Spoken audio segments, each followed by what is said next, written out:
All right. So, hey, we're back. We're back. We got a new episode here for you. It's been like a couple days or at least a week for you guys. Been a while. Been a while. We don't record these things right in a row. Yeah, definitely not. But we do. Hopefully, our production crew is going to figure it out. But hopefully we have a previous episode with Drew being remote. Yeah, hopefully it all works out. We tried to reach Drew in quarantine, and kind of worked, kind of didn't. Kind of worked, kind of didn't. But at this point, you either know or you don't know. So we just don't know. They're off working it. Yeah. But so anyway, so I'm Steve. I'm Joey Young. I'm going to be taking Drew's place for a couple episodes. And if you've been following along, which all of you have been, you're aware of the hostile takeover. Drew is off the podcast. He kicked off. He has been, it's business. It's not personal, Drew. It's business. So, but we should probably roll the intro though. Let's do it. It's a sick intro, right? It is a sick intro. Sick. So, boom.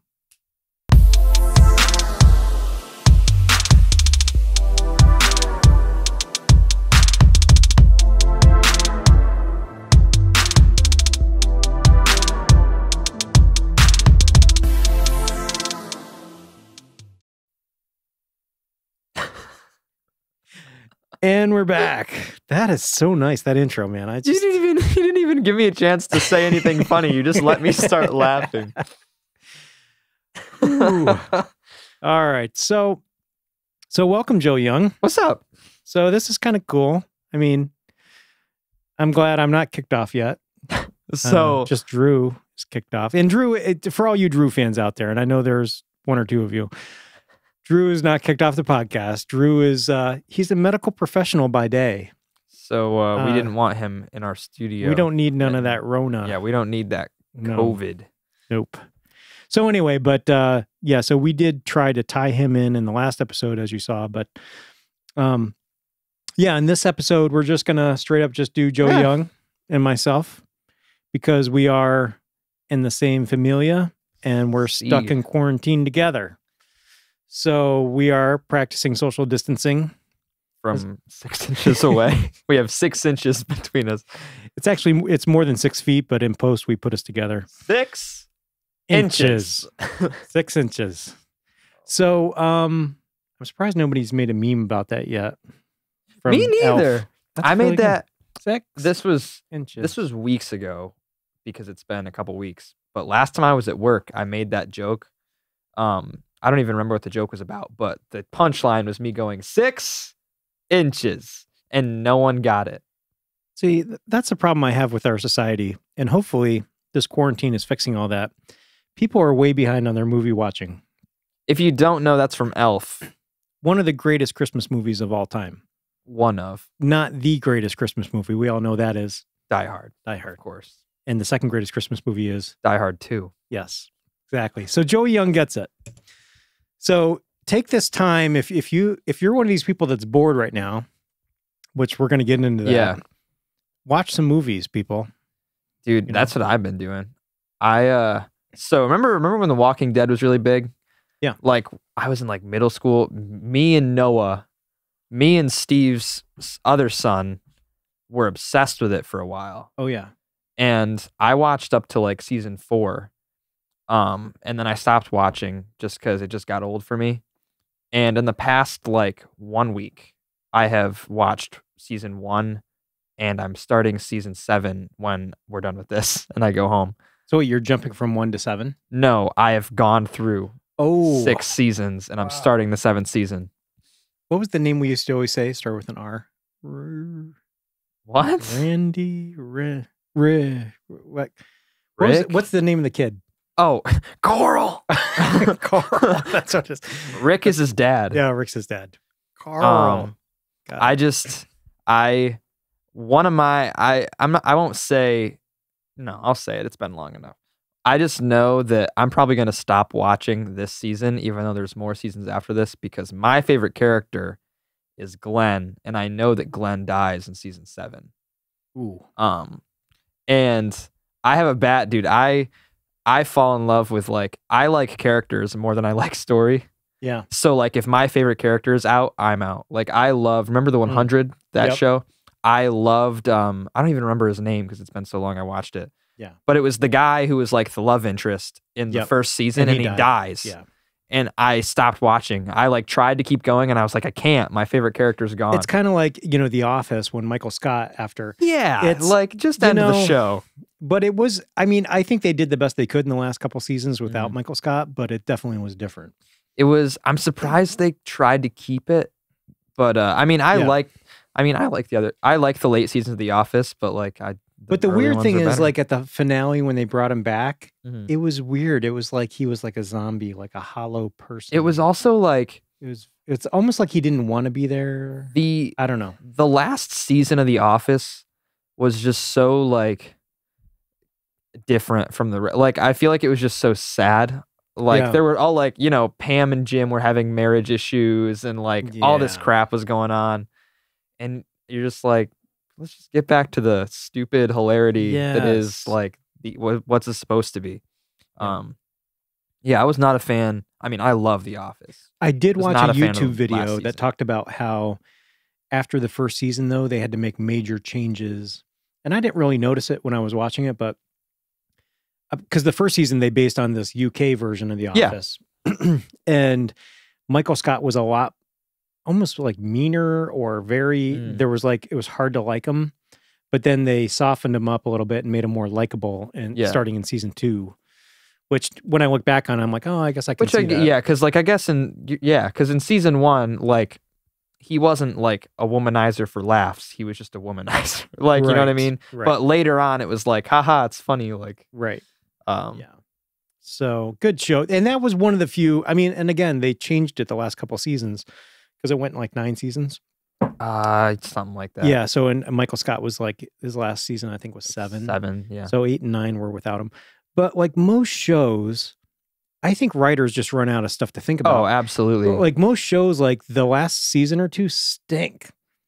Like not all. So I don't know how far you guys are. You're probably finished because you got nothing else. Well, you guys are busy, but so I recommended them one of my favorite shows on Netflix, which is Dexter. Yes, we finished it. That show, the last episode is controversial in my mind, but I think every season, I don't think there was a single bad season of that show. No, but I do like the ending was weird. Before we got to the ending, I had read some things online. People were like, yeah, that was like a trash, finale. And I do feel like I would have written it differently. You know what I mean? It was just like, I don't know. It just felt, it was so like, I'm not going to spoil anything because if you want to go watch it, like I love Dexter, so I highly recommend it. It does have some inappropriate content, but I would recommend it if you're cool with that. Killing and stuff. Well, there's nudity and stuff too. Yeah. Yeah. But like the ending, it's just like they have these clear arcs for these characters. Like they're like, oh, we want this person to get here by the end of this season so we can end it. And then like there's a character who like just got engaged and she's had like relationship problems the entire series and it's like a great relationship. And so everyone's so happy. And then she just dies. And you're like, there was no reason for her to die. Like this is the last season. Just let her have a happy ending. Like, and then the main character like it was such a weird way to end a show. And I'm going to leave it at that. Yeah. But it was a fantastic show. Like some of the like the more famous shows of the past, like Lost. Oh yeah. Started off really great. But then I just think they were like, I don't know if they like painted themselves into a corner with some of the weird stuff that they like, you're like, how's this going to turn out? And then all of a sudden they're like, yeah, we don't know. I think. And then it just got so like by like season 5, it was like, bleh. It was that show. I loved that show for a while. I've stopped watching it for some reason. I don't know why. But well, it just got weird. I don't know. Yeah, I don't even know if I could. I don't know if we finished it. I definitely didn't finish it, but it's a big enough meme on the internet that I know how it ends. And like, it basically ends, and like, the whole thing is like, they're making the audience ask a bunch of questions. Like they left a ton of questions unanswered. Like a big thing that a lot of the fan base thought is like, oh, well, the entire thing was a dream while he was dying of like starvation, the main character. Right. Yeah. And you're like, well, I guess it's one way to wrap it up, but like, like, come on, Right. like now all this meant nothing. Like, Yeah. Yep. people thought that that's how they were going to end The Walking Dead for a long time. The Really? Walking Dead is still doing episodes, but they thought for a long time that there was just going to be a season finale where Rick woke up from his coma and that was it. Whoa. So wait, wasn't there some spin-offs though? They have Fear the Walking Dead, Fear- which what was I've that never about? seen. I think it's just about a different group. Okay. It's just about a group that isn't Rick and his. Okay. Um, Well, it makes sense. There's probably people, Yeah. you know, all around the world that. yeah. It's a little. Hmm. I mean, I'm not really a horror or thriller guy very often. So I have to admit that I have to like watch something lighter before I go to bed. I have to like throw on an episodes of Park and Rec before I try to fall asleep. But I do really Yep. like that show a lot. A lot of drama. Yeah.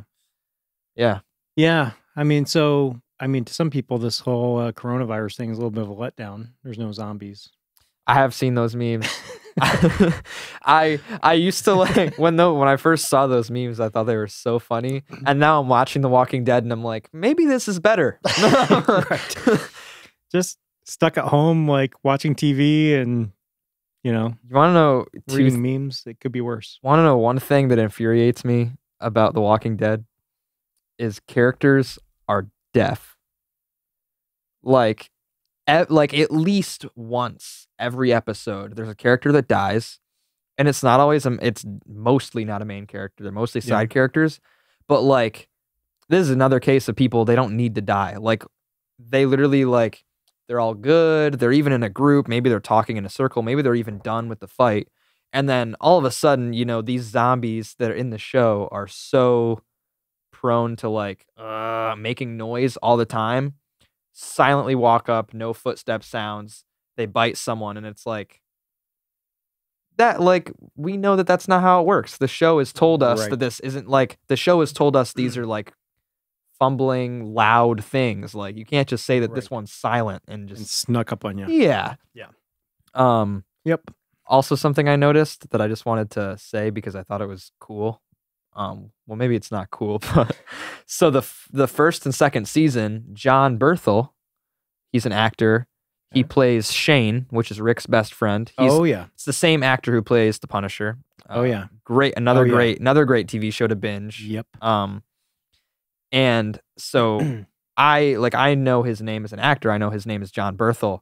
And there are so many scenes in the first and second season, which are the seasons he's alive, where people yell out to Shane, but they yell John, and they don't fix it in post. Really? So like there was the first couple episodes I started rewatching it, right? And I knew his name was Shane, but it had been a while. Yep. And so I had to be like, oh, what's that character's name again? And there was this moment where I'm like, oh yeah, it's Shane. And then like 2 minutes later, someone was like, John. And I was like, is his name John? I'm like, that's his name in real life. And then I'm like, and then it kept happening. The actors kept calling him John on set. That is crazy. You know, I have occasionally though, I've seen like, you know, when you watch the credits at the end of a movie, there are occasionally, and I don't know if they do it on purpose or if it was already in the script, but actors' real names in their real life are actually their name in the movie. It's rare, but it's rare. There's doesn't Dwayne Johnson plays Dwayne Johnson in a movie, I'm pretty sure. Really? Well, is he like playing himself though? Yeah. Yeah. I mean, and that's different, but like John Cena plays John Cena in almost every movie. Right. But yeah, I know what you're talking about. I don't have any good examples. But I wonder if it was just like, well, we wrote the script and the guy's name was John and we happened to cast a guy named John and we're not changing the name in the script now. Yeah. I wonder, and it reminds me of, maybe you didn't know this, but in Star Wars, Episode 4, New Hope, when they finish blowing up the first Death Star and they get back to the hangar and everyone's celebrating, it was such like, I guess that it was just such the heat of the moment thing that Luke jumps out of the X-Wing and he sees Leia and he's supposed to go, Leia, and then embrace her in a hug. But you can hear it he yells Carrie because Carrie Fisher is her real name. And it's in the original movie, and you can watch it and you can hear him yell Carrie, which I think is so cool. They didn't fix it? No, they didn't fix it in post. Weird, man. Yeah. That seems to me like it'd be something you'd like see. You wouldn't miss, you know? Right. But yeah, I don't know if that if at first they're like, we could fix it, but let's just leave it in there and see if anybody notices. They did you we're gonna go on this tangent because I keep thinking of more things. In the same movie, the opening scene when Darth Vader goes into I used to be obsessed with Star Wars. I used to actually know the ship's name, but Princess Leia's like starship or whatever. Yeah. And they're taking over. The first scene opens up with these stormtroopers like opening a door and then coming through. And in Star Wars, the doors are like hydraulics and they go up. And these like 4 or 5 stormtroopers run through, and the last stormtrooper is a tall guy, and so he just hits his helmet on the thing. And of course, years later, they made like the remastered audio versions of the movies. And in the remastered version, they actually add a ting. That's funny. Yeah. Yep. So that movie, I mean, great movie. Kind of a sore point for me because I think it came out in like 77. Yeah. And I was like 7 years old when that movie came out. All my friends went to see it. And my dad took me and my brother to see Superman, which at the time wasn't a bad movie. It was Christopher Reeves. It was, and then, so I go to school, they're all talking about it. And back then, like, it doesn't come out on Redbox like 3 months later. It doesn't come, even like... That movie was in theaters for multiple years, wasn't it? If it was, I still didn't get to go see it in the theater. So, and then sucks. Even videotape rentals, which a lot of you don't know what are, like, you used to be able to, like, Video King was like, you go and rent a movie before, like, Redbox. Yeah. And those weren't out yet. So, like, if you didn't see a movie in the theater, like, you didn't see the movie. That sucks. And so, anyway, so then, like, all my friends came in, to school, and they're all talking about it. They all had the lunch pails and the action figures, and then like the second movie came out, and I guess I didn't see that because I was like, well, I didn't see the first one and whatever. So it wasn't until like the early 80s when VCRs came out, and we got one, and then video stores, and I got to finally watch these things. Yeah, there was years where I didn't see the Star Wars movies when all my friends had. I grew up on the Star Wars movies, and I guess I had that. I have that advantage because I'm younger. But like, I remember for like my 4th or 5th something, like Christmas, I think, my dad got me the box set of DVDs of 1 through 6. Ooh. And like from that point on, I was obsessed with Star Wars. Like I had Star Wars everything. That was like my thing when I was a kid. So did you actually, like, was the first one you ever saw A New Hope though? Or did you actually watch episode 1?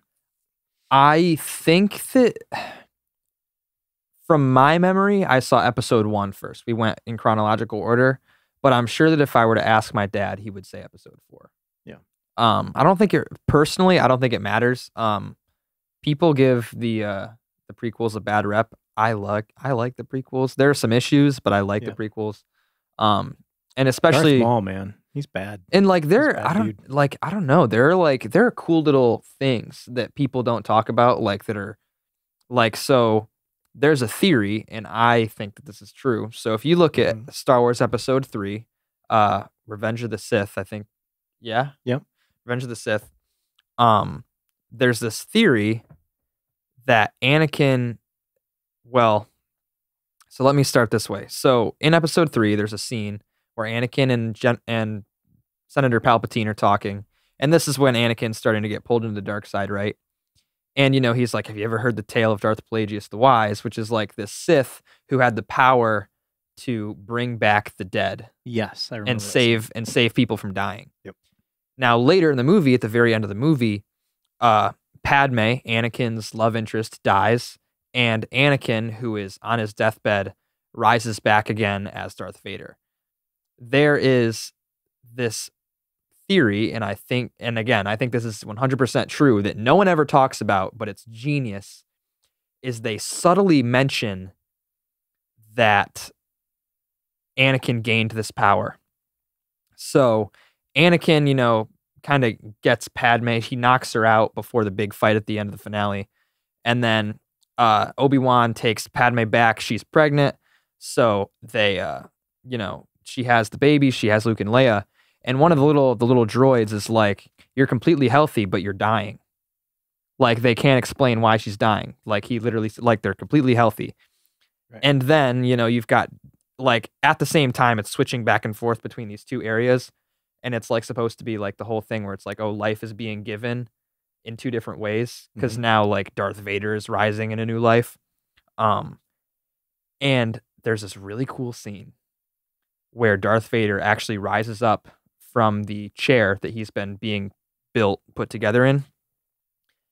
And you hear this, like, the heartbeat sensors things that, like, hospitals that are like, boop, boop, boop, boop. And if you die, you go, boop. Yep. In the movie, you can actually hear him flatline. It switches to Padme. Padme dies. It switches back to Darth Vader. And then you see the first breath come out of his helmet.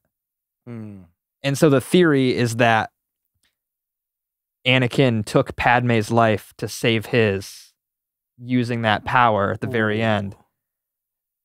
Which is, like, that's so in depth. Like, I never knew that as a kid. But I thought that if he really loved her, he would have let her live and he would have died. Yeah, but the whole thing is like the dark side. Dark side. Yeah. See that? Pain leads to anger. Anger leads to suffering. I don't remember the order that goes in. Real Star Wars fan I am. Yeah, I thought it was cool, though. So if you are a Star Wars fan, like and comment below on some of your theories. Yeah, tell me what you think about that theory. There's better people to explain it, but I think I got it all right. I mean, maybe Drew in quarantine, like, if you, like, mailed him your DVDs, maybe he could, like, catch up on like, all the Star Wars during this downtime. He might have actually seen the Star Wars movies. Oh, that's right. I think he said that. I think he said he's seen Star Wars. You know what else I've been doing a lot of? What's that? I've been listening to and playing a lot of music. In quarantine, yeah. Which is good. You did a live thing for I did. That was, and you went for a while. It was really fun. Yeah. I'll be honest with you, I was not expecting to have a good time. I was bored. That's why I did it. I was bored, and so I went live on my Facebook, and I didn't want it to sound like garbage because everyone else was doing that. And so I plugged in I plugged my nice microphone in, and I made sure my guitar was like correctly in my computer so that it would be high quality. And I was just like, and I posted on my Facebook, I was like, if I went live right now to play some music, would you guys hang out? And I got a pretty big response. Yep. And like, I played music for like an hour and a half, and there were like a pretty good amount of people the entire time. I was very surprised. Yeah, that's awesome. Yeah, I had a great time. Anchor and Braille comes out with a new single today. Whoa. So Anchor and Braille is, if you don't know, you probably don't. Stephen Christian. I'm so proud of you. See that? Stephen Christian, who is the lead singer of Anne Boleyn, has his side project called Anchor and Braille, where he just kind of writes music how he wants. He doesn't have a form. It doesn't have to be rock and roll. It doesn't have to be pop. It's just whatever he's feeling. And his new record, Tension, is dropping next month, but he dropped a single from it called Dangerous today. Check out Dangerous by Anchor and Braille. It's a very, I listened to it before we started. It's a very like vibey, love, heartbreak song type thing. So here's the thing though, probably my favorite Anne Boleyn song. There's a line in there that says, I won't do this without you. And he was talking to his bandmates. Like, I'm not going to do this music stuff without my bandmates. But what's he do? He does stuff without his bandmates. I'm going to defend him. I'm going to defend him. So you're talking about Stephen Christian. Like, I don't get, Joey's going to try to defend you, but if you want to hop on and comment, you can try to defend yourself as well. Go ahead. So that song is, I think you're talking about Time and Confusion, right? Time and Confusion. Yep. So that song, which is such a great song by them. Great song. So not true, apparently. I originally thought that it was about a girl, because they write a lot of music about that kind of stuff. And basically, the chorus goes, when memories fade, we'll have each other. When time and confusion collide. Time and confusion collide. Something. Yeah, after that. Yep. But basically, when memories fade, we'll have each other. And the whole song I thought was about a girl. But I listened to a live album, and he explains that he wrote this song for his bandmates, and it's all about his love for his friends. And so it brings a new light to it, right? Like, yeah, like I can't do this without you. I won't do this without you is what he says. Are you sure? Won't do this without you. Won't do this without you. I don't think you're singing the right part. The funny part is it was kind of like, I'm not going to go off on my own and do this without you guys. Is kind of what I read into it. The funny part is but they all have their own little solo projects, which I mean, I get bands do that. And I guess you're right. It is a different musical vibe. They're not doing like a Anne Berlin clone side project. They're like kind of they depart quite a bit, right? Okay, so here's the chorus, and here's the part that he was talking about. So this is I'm going to say the second verse, the pre-chorus, and then into the chorus. So, we fell on hard times. This isn't the ideal. We're miles from home, doing the best that we can. I won't do this without you. I won't do this without you. So take heart, because you know that you have mine. And it feels like we could last forever, and I'm not doing this alone. And then it goes into the chorus. So yeah, I won't do this without you. So take heart, because you know that you have mine. I think that he was specifically talking about Anne Berlin. Yeah, I won't do this without you. Yeah, and like... And you mean like I won't like I wouldn't do an Anne Berlin album without all you. Yeah, guys. I think that because I think that for me especially there's not many. I don't think there's many bands, especially today, because music is becoming, and this is fine. Music isn't just for one reason. Yeah, but music is becoming less about changing the world and more about entertainment. And like it's fine. But Anne Berlin, for their bigger fans at least, like they really did, like they're an icon. Like their symbol means something. It's not just about the music. It's about light and hope, and it's about God and life and death, and I love it. And I think that he was saying like he wouldn't pursue this without them. If Christian McColney, their rhythm guitarist, decided to step down, I don't think he would ever get another rhythm guitarist. You know what I mean? And there is bands out there where like there's pretty much only one original guy left in the band. I mean? They keep changing out people, and it's like, at what point is it not the band anymore? Like Breaking Benjamin. The funny part is just about everybody in that band except for Ben has been changed out. The funny part is, and I'm gonna excuse me while I'm on my phone while I look for what this song is called. Their final record, called Lowborn, they actually have a song, and I thought that you were, trying to sing the bridge to that because of what you said. So this song is about the same kind of thing. That whole album, the last album, is almost all about that. It's almost every song is about like how they feel about the band stopping being a band. And the bridge to this song goes, "How could I say goodbye? We've come too far to turn back now. Who are we without each other? Too entwined to untangle now." And I thought that you were trying to sing that. Nope. That one's a really good song. We're not losing it all. Yeah, I wouldn't confuse those lyrics because I don't think I've ever even heard that song. So. Yeah, it's Lowborn's interesting. I like Lowborn a lot, but a lot of the fan base doesn't. All right. It's so different.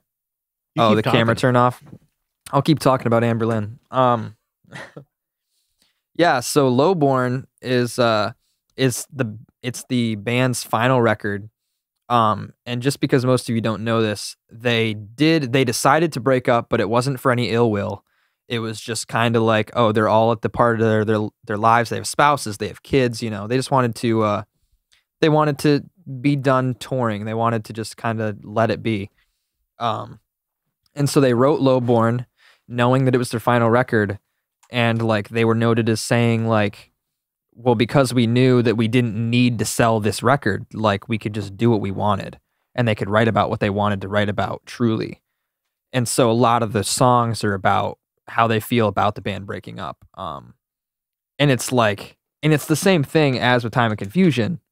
Like, I first heard that record and I was like, oh yeah, bunch of kind of love songs. Yep. And then I realized what was going on and I was like, oh, that's what this is about. And like, they always had kind of like Christian undertones, but like this really came out. Like, there's a song on that record called Hearing Voices. And it's about essentially like knowing what you have to do, like feeling this calling on you. And it's so cool because like the lyrics change in the last chorus. I'm going to look it up. Hold on. Steve can talk while I look this up. So if you're just tuning in now, we're deep into some lyrical discussions on the band Anne Boleyn. The GOAT. The GOAT. The GOAT. So. All right. So the chorus in this song is, I hear voices, and then it goes, voices in my head, the choices. In my head. Yeah, so it's, I hear voices in my head, the choices, I can't contend. I hear voices, and they all know your name. They all know your name. And in the last chorus, they change it, and he goes, I hear voices in my head. You can't escape a ghost when a ghost's not dead. God's not dead. I hear voices, and they all know my name. They all know your name.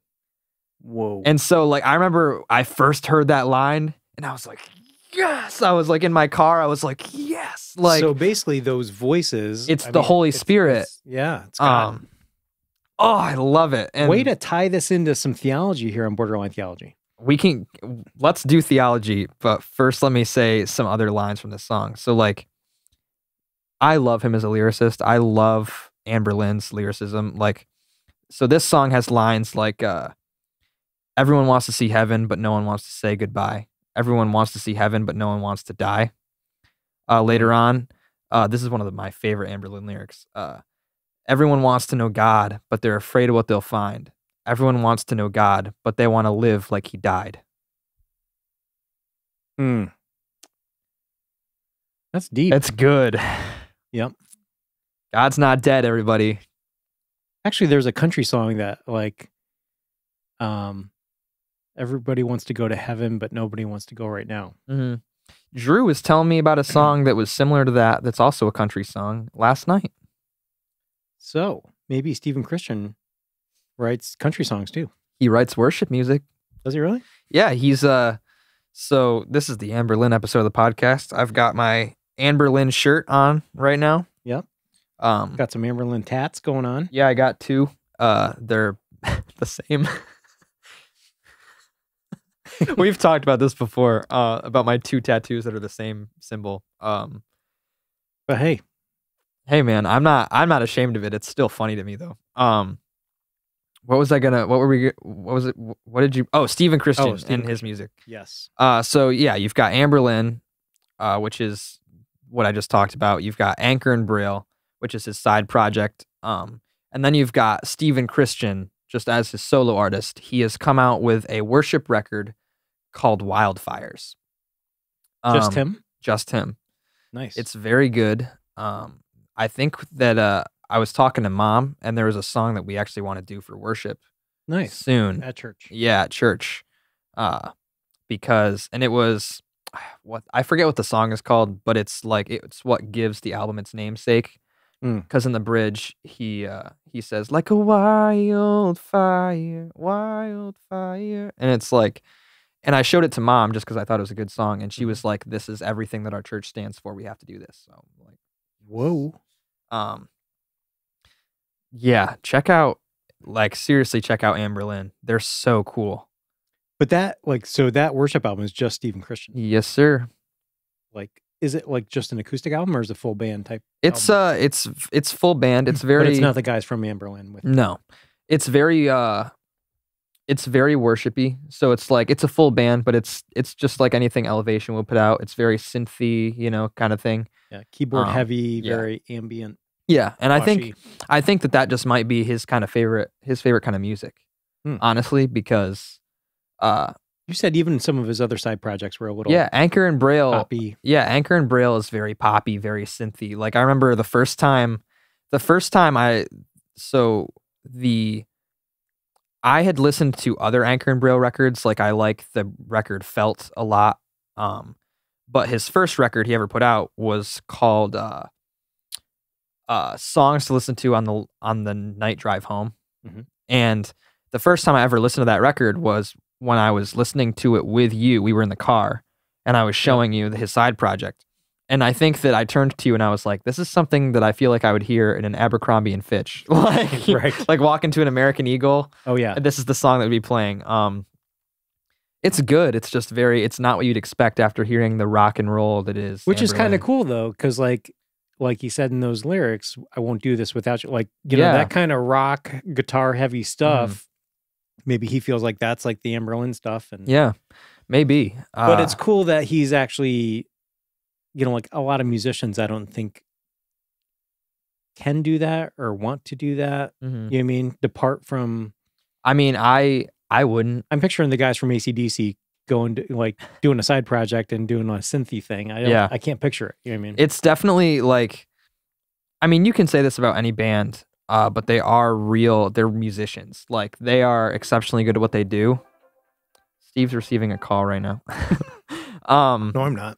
They're exceptionally good at what they do. And I think that at the end of the day, like if you can write good music, you can write good music. Right. And I know that I don't know if anyone's used his songs. They probably have. But I know that for a while, Steve and Christian was writing songs for a job. Like he was writing songs that people would pick up. Like songwriter. Yeah, exactly. Yeah. And like I said, like I love him as a lyricist, and I think a lot of people agree.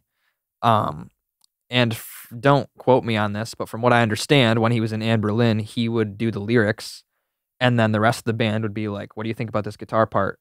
And then they would build on that. So he would take lyrics, and then he would just kind of throw them on top of music the band came up with.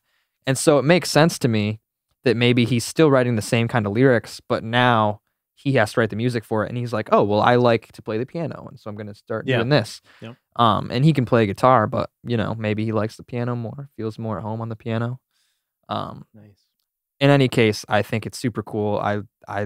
He's a huge inspiration to me. Anberlin is super important to me. I really genuinely enjoy all his music. Super good. So if you're bored right now, check out Anberlin. Check out Anberlin. Check out Steve and Christian. Yeah. Do some, like, I know it sounds dumb. Do some research. Like, honestly, like some of these records are like so cool, but they get infinitely cooler when you look into them. They have a record called Dark is the Way, Light is a Place. And the first song is called We Owe This to Ourselves. That song was originally going to be called King because the song is about Martin Luther King. But the record label said that was like, it was too kind of abstract of a title. And so they just made them call it the first line of the chorus. Whoa. But what's cool about it is like, and we saw this when we saw them live on their sheets. Yeah. On their set list sheets, it still is called King. They still call it King, which is the coolest thing to me. Well, it's shorter to write too. Well, yeah, but like, you know, I think it's cool. It's so cool. It is cool. We were that close that we could see their set list upside down, taped to the floor. We were close. That was easily the best concert I've ever been to in my life. Yeah. And the Philly cheesesteaks, Wit and Wiz down in Philly. Dude, I gotta. We're gonna disagree on this. I think we're probably getting. That's gonna have to be a whole nother podcast, is talking about cheesesteaks. I love cheesesteaks, but those were just not as good as I thought they'd be. It's because you didn't get the cheese in the can on there or the onions. I don't like onions, and why would I get Cheese Whiz when I could get provolone? When in Rome, people. Okay. Well, hey, so we talked Star Wars. We talked music. We talked TV. We talked a lot of TV episodes. Oh, wait. Should we do a book review? Yeah, let's do a book review real quick. Would you like to do yours or one of mine? I can do mine pretty quick, I think. Cool. Because if we go too long, the producer lady's going to get mad at us. But so this is a book I'm rereading. I find that like there's books that I've had a long time ago, and I feel like I was looking through them and some jumped out at me like, you know what? I should probably reread that book at some point. So I have been doing that. This book is called Second Guessing God, Hanging On When You Can't See His Plan, by a pastor by the name of Brian Jones, who is a pastor at a church in Philadelphia, which is the church my brother goes to. So like 10 years ago, my brother sent me this book. And so I started rereading it. And, I think a lot of, right now, there's a lot of people like questioning God, Absolutely. second guessing God. Yeah. Like, where's God in all this? Well, I mean, honestly, I don't think this Corona thing took God by surprise. Oh, definitely not. He saw was it ready. coming. So, so it's really good. And just kind of talking through the different things in life where people kind of Just about like doubts. question God, when certain bad things and some people have had, obviously things happen when they grow up or whatever, different challenges or trials or whatever. It's easy to question God. There was a quote in here I did want to read. Just got to find it. And I think I almost found it.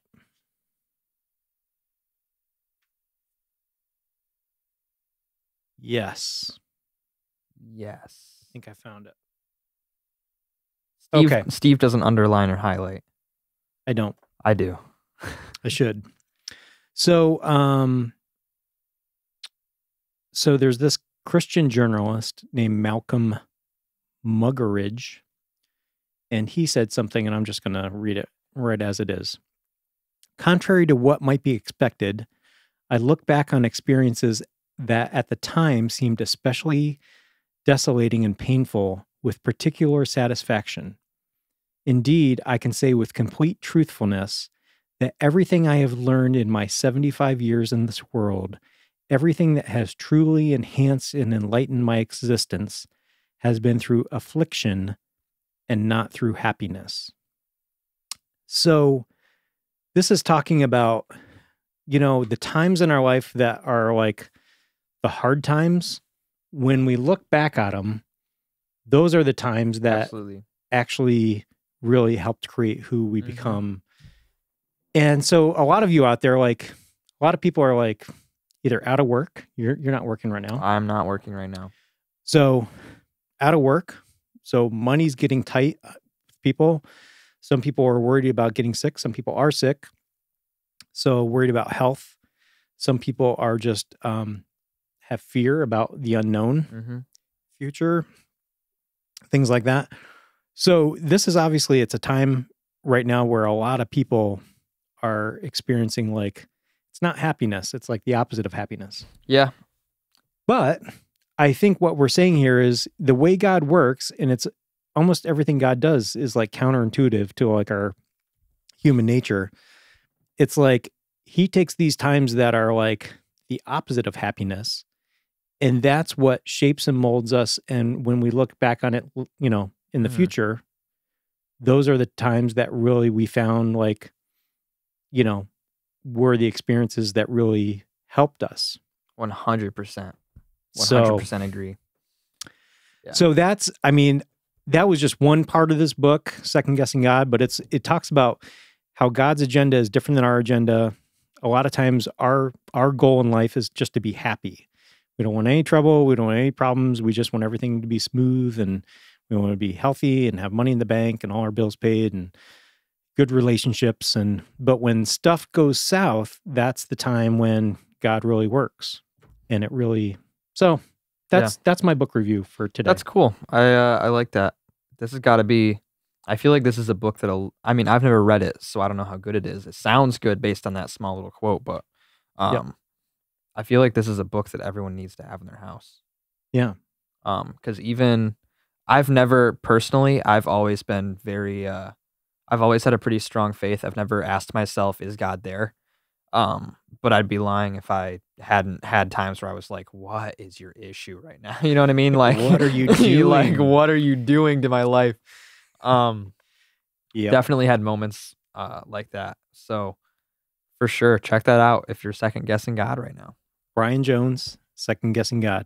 All right. So on that, I think we're going to wrap up this episode, but hopefully, Joe Young, we can have, you back. Yeah, absolutely. I mean, Drew is on hiatus. Drew's on hiatus. So we have to make do. Sorry, I'm not as funny as him. And maybe wear a yee hat or do some yee hat. Maybe you could He's trying to get me to buy one, but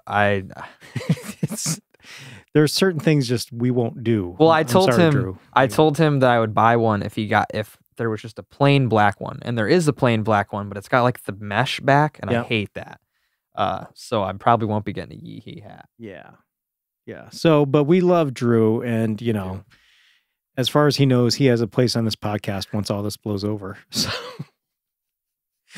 so we'll be back for some more episodes here. For sure. Hang in. We know you're all out there bored in quarantine, starving for amazing content, which is what this is. Absolutely. What, you expect me to disagree? No. So I'm Steve. I'm Joey Young. And stay classy.